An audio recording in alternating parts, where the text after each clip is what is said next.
దేవుని మీద ప్రమాణం చేసి దేవుని ఎదుట ప్రమాణము చేసి అంతా నిజమే చెప్తాను. అంతా నిజమే చెప్పు. అబద్ధం చెప్పను. అబద్ధము చెప్పను. పాపాయమ్మ మీకు తెలుసా?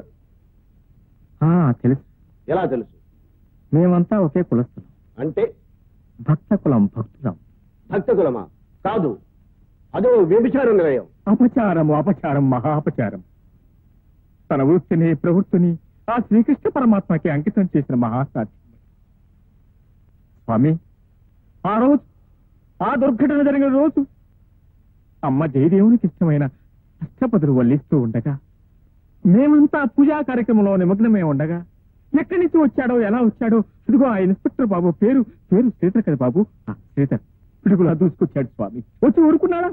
ఆ అమ్మను, మహాసాధ్యముని, సౌశీల్యవతిని గట్టిగా పట్టుకుని ఏమేమో చేయబోయాడు స్వామి. నా నోటితో నేను చెప్పలేదు స్వామి. పచ్చి అబద్ధం. Order order.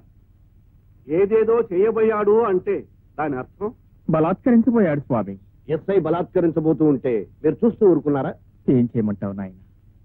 ఏదైనా సహాయపడదాం అనుకుంటే అప్పటికే ఆమె ఒంటి మీద వస్త్రాలు వలిసి వేయబడ్డాయి. అబద్ధం, అబద్ధం, అబద్ధం. Order order.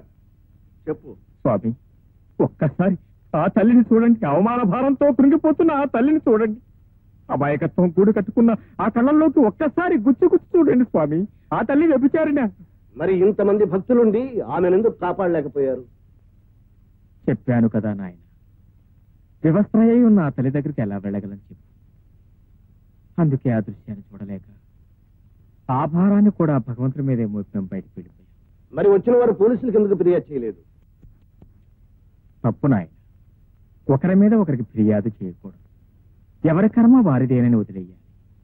స్వామి, నేను చెప్పినవన్నీ నిజాలని మళ్లీ 1000 దేవుళ్ళ మీద ప్రమాణం చేసి చెప్తున్నాను. నిర్దోషి అయిన అమ్మలకే అమ్మ మా పాపాయమను రక్షించి న్యాయం చేకూర్చవలసిందిగా కోర్టు వారిని సవినయంగా కోరుతున్నాను.